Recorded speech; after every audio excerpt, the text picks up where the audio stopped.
Inbox jam হয়ে আছে। মেয়ের প্রশ্ন, তার বাবা মা সে উভয় বলে পরিবারের অমতে বিয়ে করা কি তার বৈধ হয়েছে। ছেলের প্রশ্ন, একটা মেয়েকে সে ভাগায় নিয়ে গেছে।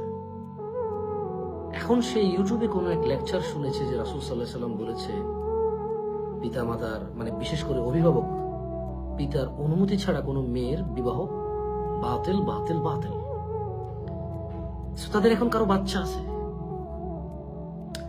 কারো বাচ্চা হবে, কারো একের অধিক বাচ্চা আছে, মানে কারো বিয়ে ভাগাই যায় করছে, এরপরে মেয়ের বাবা মেনে নিছে, বাট ওই সময় যে ভাইগা গিয়ে বিয়ে করছে ওইটাও বিজে কিনা। So this are all questions. My dear brothers and sisters, আমি অন্তরস্থ থেকে একটা প্রশ্ন করতে চাই আপনাদের। No, do not give me reply, please. আমি আপনাদের ফতোয়া চাচ্ছি না, আমি নিজেও ফতোয়া দেব না। আমি বলতে চাই, বাবা মা মানে অভিভাবকের অনুমতিতে বিবাহ বৈধ নাকি অবৈধ, এই প্রশ্নটা করে কে? এটা কারা করে?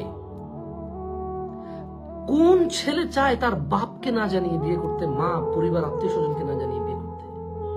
কোন মেয়েটা, যে মেয়েটা একা রাস্তা পার হতে ভয় করে, যে মেয়েটা একা বাজারে যেতে ভয় করে, যে মেয়েটা কখনো একা ট্রাভেল করেনি, এমন কোন মেয়েটা তার বাপ পরিবার ছাড়া বিয়ে করতে চায় বলতে পারেন? যে মেয়েটা জেনা ব্যভিচারে লিপ্ত, হারাম সম্পর্কে লিপ্ত, মানে পৃথিবীর কোন ছেলে মেয়ে চাইবে সে বিয়ে করবে তার বাবা মা থাকবে না?